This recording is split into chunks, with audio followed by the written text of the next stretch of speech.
So we are back with another episode of Married to Medicine, one of my favorite shows right now. I mean, it honestly feels like a bit of a relief after watching Real Housewives of Potomac, but I almost wish that they would reverse the order of the shows on Sunday nights so that Married to Medicine could come first.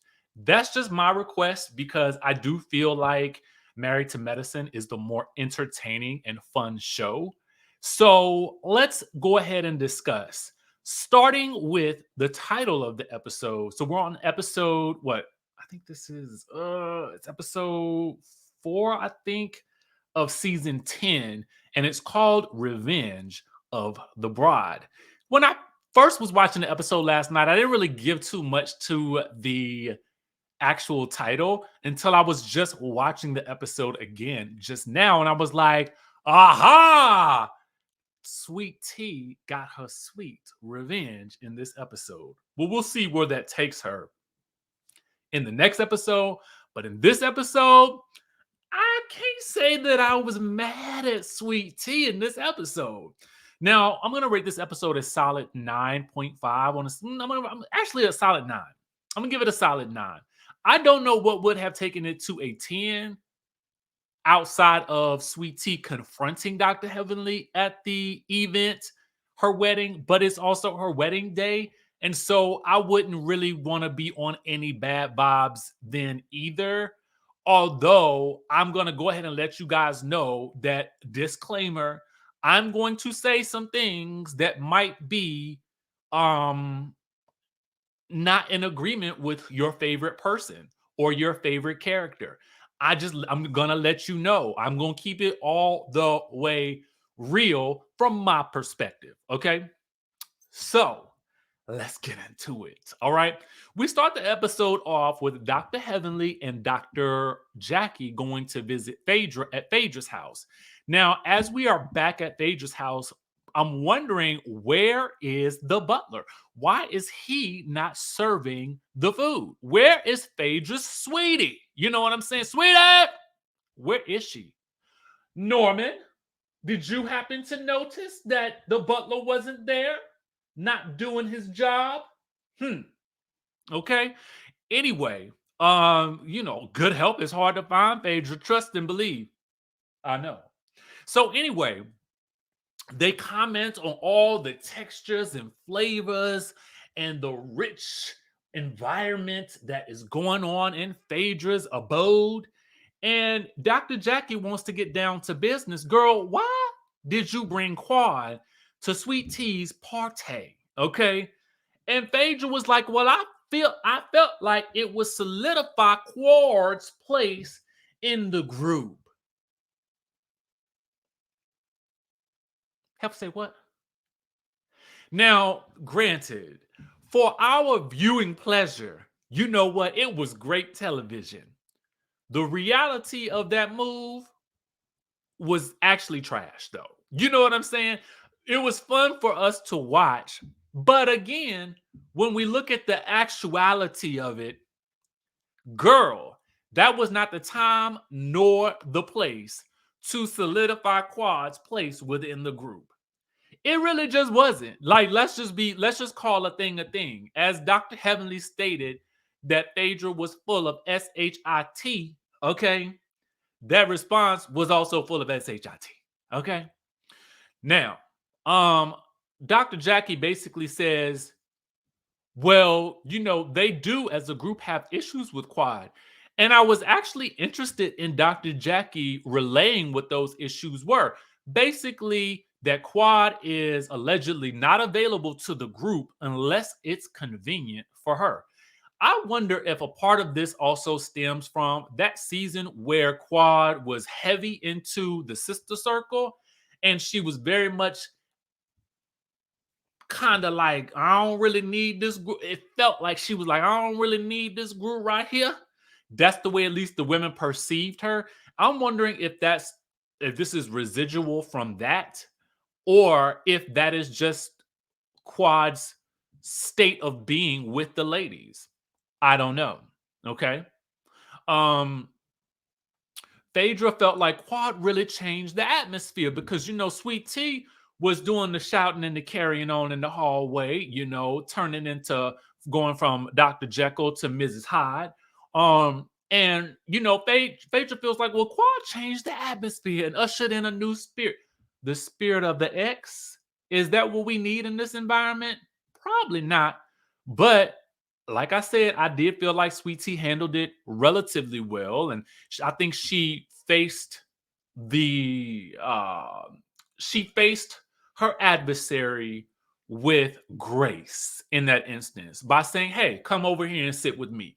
I felt like that was her way of saying, "You know what? Let's tackle this thing head on because I'm not going to try to create a scene in this moment." So everything on the surface turned out okay. But again, Dr. Heavenly feels like Phaedra is full of ish. Now, Dr. Heavenly, we're going to have to talk to you too. Okay? We're going to have to talk to you too now. Now, hold on now. Meanwhile, it's 24 hours before the wedding, and Dr. Heavenly don't think Sweet Tea is ready for this wedding. She's voiced this before at the Pamper party, which is going to come up later. Okay? Now, Phaedra and Dr. Jackie are sympathetic to Sweet Tea because they understand how difficult it is to plan a wedding, especially when your wedding planner tells you that you owe an additional $14,000. To me, that's unacceptable. I just feel like it's unacceptable, especially the day before. Your wedding planner is, in my opinion, supposed to mitigate these types of, challenges, and that's why you have a wedding planner, right? So anyway, Dr. Heavenly feels like Dr. G too is prone to the outbursts. So she feels like having two people who are prone to outbursts together might be a recipe for the disaster. And for that, she could be correct.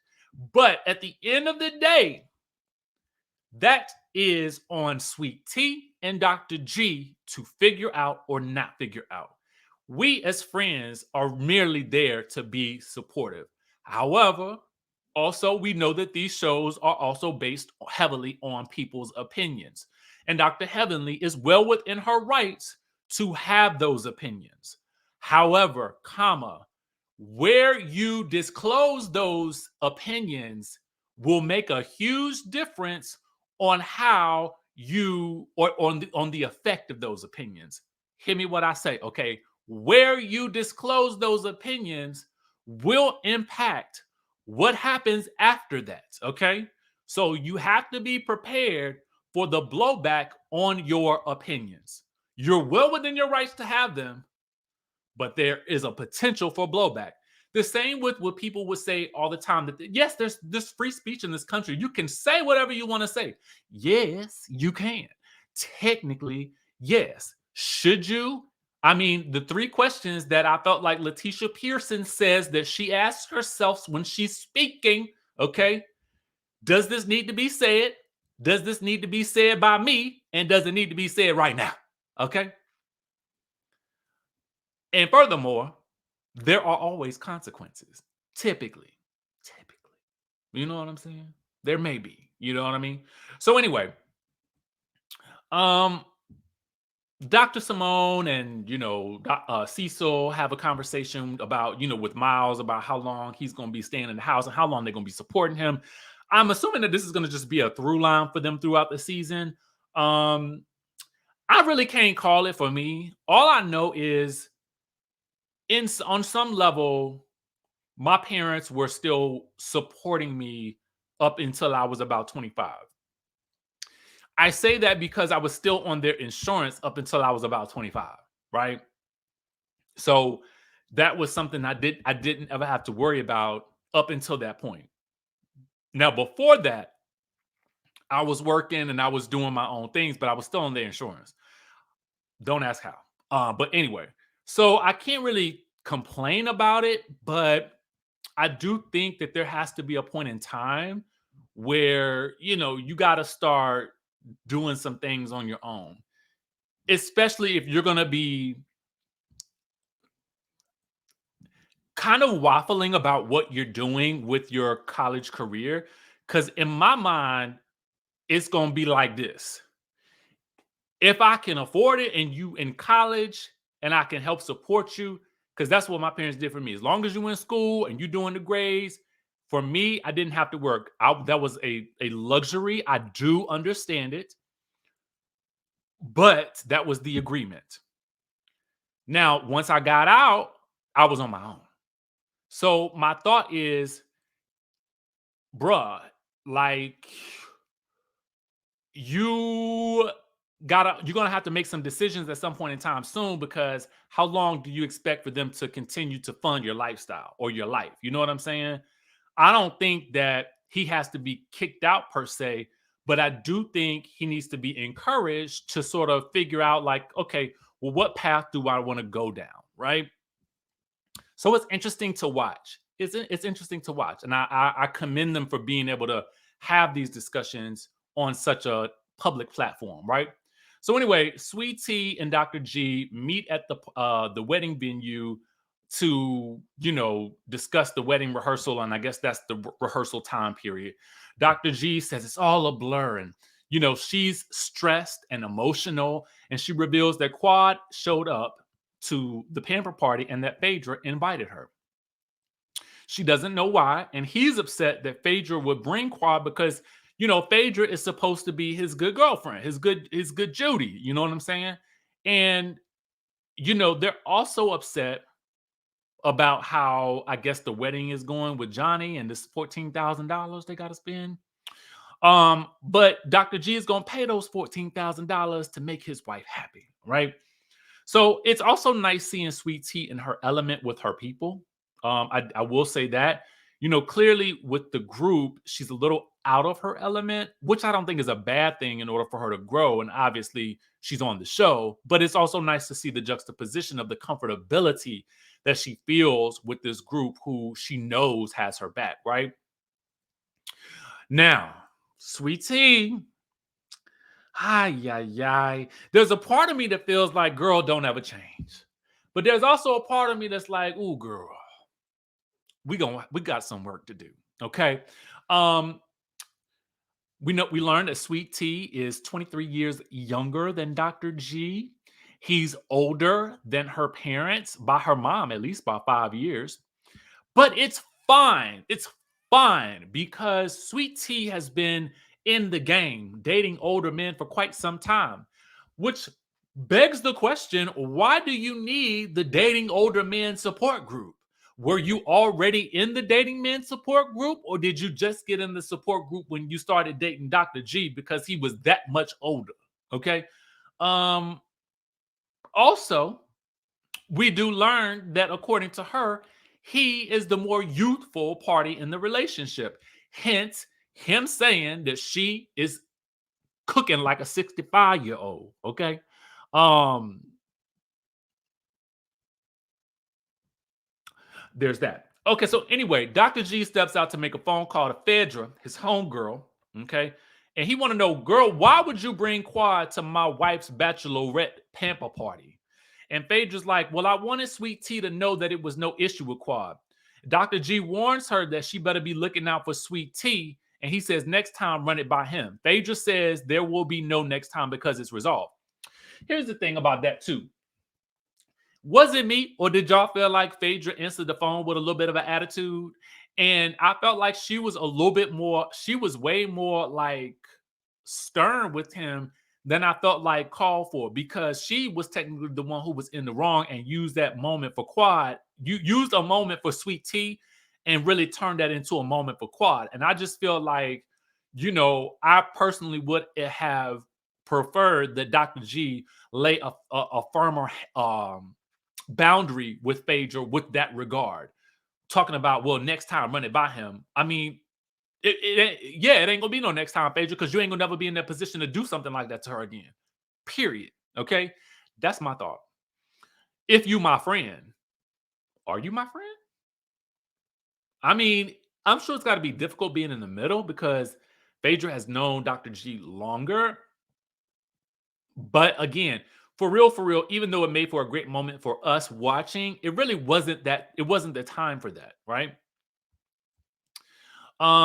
Elsewhere is Toya's birthday, and I'm wondering, is she in a guest bedroom? Because we know that Toya likes the fancy, okay? So I'm just looking around in the room, for as much as I can see, and I'm like, she laying in the bed, but I'm like, what bedroom is this? Ain't nothing in there.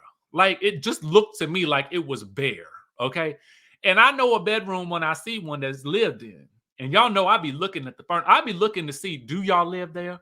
Like when I'm watching Basketball Wives and I'm looking around the room and ain't nothing in the kitchen. You don't live there.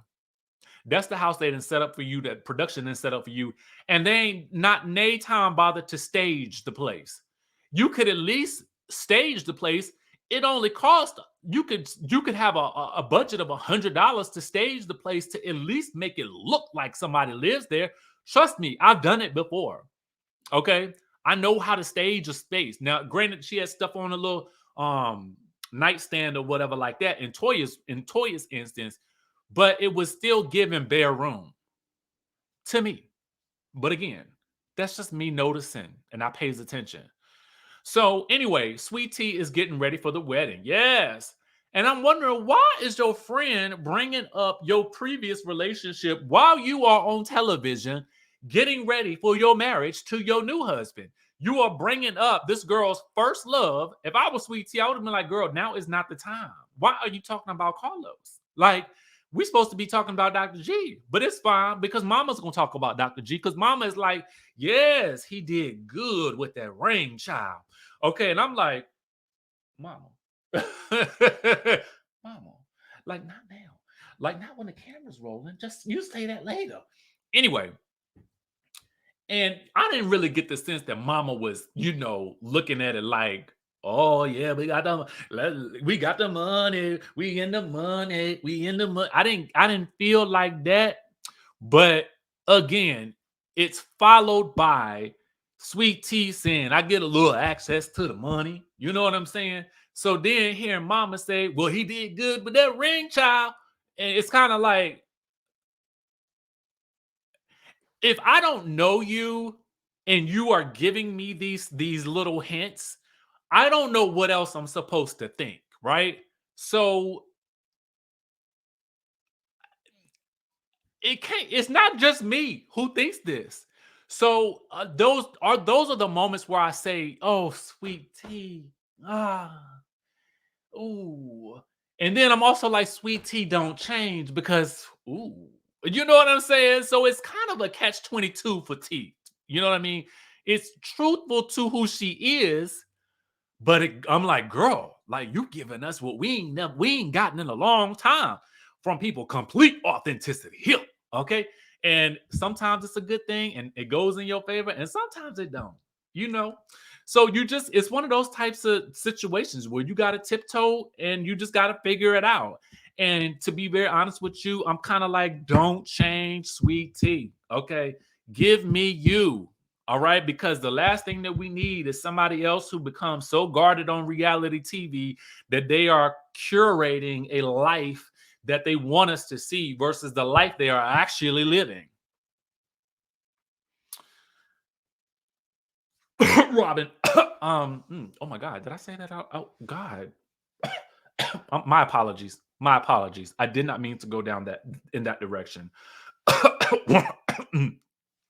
So yeah. Anyway, Kyle, God, woo, it's something bit me. Chime in if you know where that line is from and who said it. Okay, it's still relevant to the conversation. So anyway, then Sweet Tea goes on to say, well, for her mom apparently did not like the idea of her getting married to such an older man because he's 5 years older than her. But daddy had a different idea. Daddy said, ooh, okay. Yes, we like this lifestyle. That's a good man right there, Savannah. I mean, Sweet Tea. And she goes on to say in her confessional that for her dad, it was kind of like in the old days, where you traded your daughter for a cow.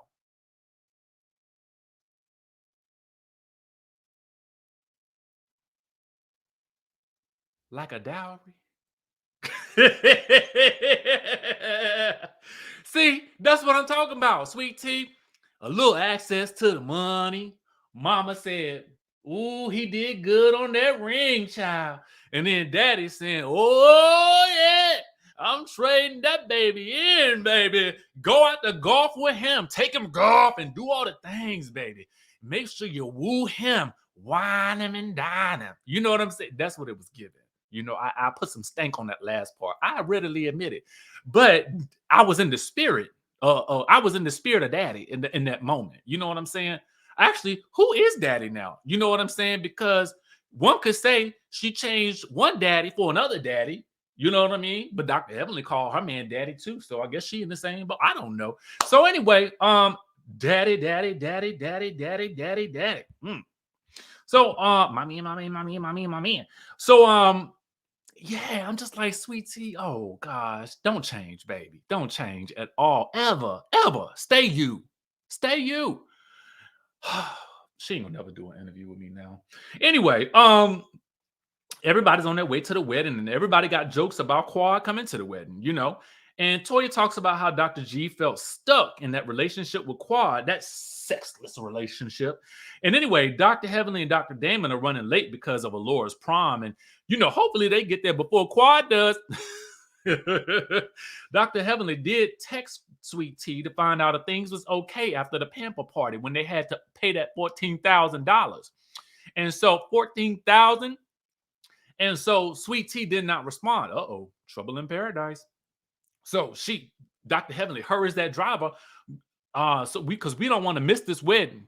If there is a wedding. Okay. Oh, hey, Dr. Contessa is there. She also asked if Quad is coming. We learned that Dr. Simone invited Dr. Contessa to the bachelorette party, and Dr. Contessa refused, likely because there was not a paycheck attached to it. I can't say that I blame her. You know what I'm saying? If I was not on the show no more and you wanted me to come and there was no paycheck attached, why would I show my presence? You know what I'm saying? But the wedding itself is something it seems like she would actually be at because it's an actual wedding. You know what I'm saying?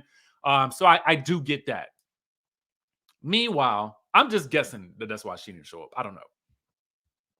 Phaedra arrives and comments along with Cecil. Oh, wow. Look at these invitations. Gosh, it looks like a funeral thing. Is it a funeral? Is it a wedding or a funeral up in here? What you think, Cecil? Cecil, yes. Yes, it does look very much like, a Willie Watkins funeral ceremonial type of thing right here. You know what I'm saying? But then Phaedra's like, well, you know what? Maybe I should have used funeral papers too because my marriage didn't last. So, go figure. So after that, Dr. Heavenly arrives with Dr. Damon, and Toya also is following her. Now, Toya and Eugene, they roll up too. Dr. Heavenly learns that she is not on the list, hence the episode title, Sweet Tea's Revenge. Dr. Heavenly is like, I didn't invite Quad to the bachelorette party. Why am I not on the list? Well, girl, it was probably because you were saying at the end of that pamper party that they were rushing into this wedding, okay? And you said that in front of the people that were going to be in the wedding with the girl, and you said it in front of people who are actually friends with the girl. So logic would dictate to me, I'm just going to be honest with you, you know what I'm saying? We got to keep it all the way funky in this regard. As much as I like Dr. Heavenly, if you were talking about my wedding, you definitely would be kicked off that list, okay? You would be off the list. You would be blocked on my phone. You'd be blocked on all the social medias and all of the things, and we would never be speaking again. If I found out that you said about my wedding that I was rushing into it when you did not say it to me, when I sat down with you at the restaurante, taking tequila shots in my cowgirl hat at that, my sombrero, and I said to you, I am having all of these issues. And if you didn't say it to me then and you said it to everybody else at the party, then I definitely wouldn't have you at my wedding. And furthermore, why would you want to be there? Okay? That's how I feel personally, because a wedding is a very, very intimate thing that you are sharing with hopefully the people that are loving you and caring about you the most. That I can definitely say because I feel like it's a big moment. You go through all of this stress and chaos and calamity and $14,000 extra on the day before, And now I got to deal with somebody who is trash talking me and my wedding. No. Okay. No. Actually, Phaedra wouldn't have been that either. And I know Dr. Heavenly said that Phaedra had hired that minister, but baby, it's plenty of ministers in the sea. Okay. And if you had to pay $14,000 a day before, you can't pay me to think that you can't find another pastor that can pasteurize your wedding. Please. No. No. You and Phaedra would be sitting at home in the bathtub with Quad. You would not be at my wedding. No. Sorry. Period. And again, like I said, I like Dr. Heavenly because I feel like Dr. Heavenly has a right to her opinion. She has a right to her insight. She has a right to voice that. But just because you have a right to do something, that doesn't mean that I'm going to like it. Okay. And because it is my wedding, I would definitely say, well, thank you for your opinion. I didn't ask you for it. Neither did my best friend. Okay. And so now you may sit out of it. Thank you. Enjoy the prom. All right. So anyway, we learned that Sweet Tea heard everything that Dr. Heavenly said, and she's like, you know what? You're not gonna play with me today, okay? Dr. Eugene is like, it ain't my problem. Let's go. Pew! And they out. They into the wedding. As soon as Toya get inside, Dr. Heavenly not invited, y'all. Anyway, the ceremony is beautiful. And they say the vows, and lo and behold, how did Dr. Heavenly and Dr. Damon get in? I might have been like, stop, cut, get her out of here. Get her out of here. Okay? I ain't gonna lie. Listen, y'all might not believe it, okay? Because for the most part, you know, I can give you theatrics. You know what I mean? That's just fun to me. This is who I am, you know. But I can also give you dramatics, okay, when pushed. So in that vein, they would have been, hey, hold on for a second, Pastor. You over here. You tell them they got to go. No.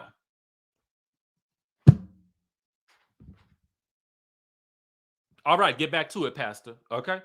So anyway, because in my mind, again, her and Phaedra would have had to been out of there because for me, Phaedra, if you want to create moments, I will give you a moment too. Okay. You wanted to bring this woman to my pamper party, which again, who wants their ex's spouse, who wants their current husband's ex to be at their party?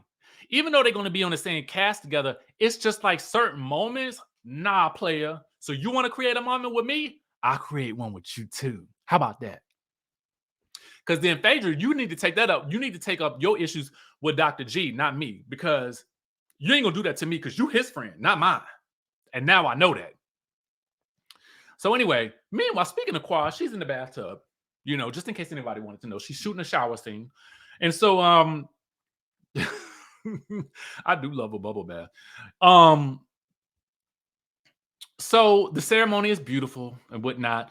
The ladies gather after the ceremony to find out why Dr. Heavenly wasn't on the list. And Dr. Heavenly says, well, Sweet Tea should really be mad at Phaedra. Now, I'm like, Dr. Heavenly, now, you know I loves you, okay? But baby, you cannot sit up here and act like you ain't say nothing about this girl and this man rushing into their marriage and think, especially in front of her maid of honor, and think that it's not going to get back to her and think that there was nothing wrong. Like what? So anyway, everybody's looking at Phaedra also crazy because Dr. Heavenly is correct. It was actually Phaedra that invited Quad. She did the most damage, to be honest with you. And I do feel like Dr. Heavenly is right in that moment. Phaedra, we need to be looking at you crazy because you invited her there. Under the guise of what? Solidifying Quad's place within the group? My bachelorette party ain't the place to do that. So the couple dances their way into the after party, you know, where the party at? And Sweet Tea vows to be the best wife he ever had. I'm like, yes, Sweet Tea, don't change, baby. Don't change. Keep giving us this, you know, because it's going to make for great television. So anyway, it's time to party. And Dr. Heavenly approaches Sweet Tea as everybody's doing the electric slide and the cha-cha slide. And she's like, hey girl. And Sweet Tea's like, girl, I'm mad at you. Back up. Dr. Heavenly's like, well, I ain't do nothing. Don't be like that. Don't be like that. Don't be like that. And Sweet Tea in her confessional is like, girl, you better go and eat this beef Wellington before I put my foot up in your behind. Um, and I'm like, I wish you would have said it to her, okay, instead of to the confessional camera, because that would have been way more impactful. But it was her wedding, so I'll give her that. But we'll see what she do next week. Next week looks like it's about to be lit too, because it looks like her and Dr. Heaven gonna have that moment. So we'll see how that pans out. I again am thoroughly enjoying this season. Everyone involved is actually involved. They're doing the things and they're making things go round. And at least for this show, I can say, unlike the last show on with Potomac in that review, I am so glad that Juan Dixon is not here.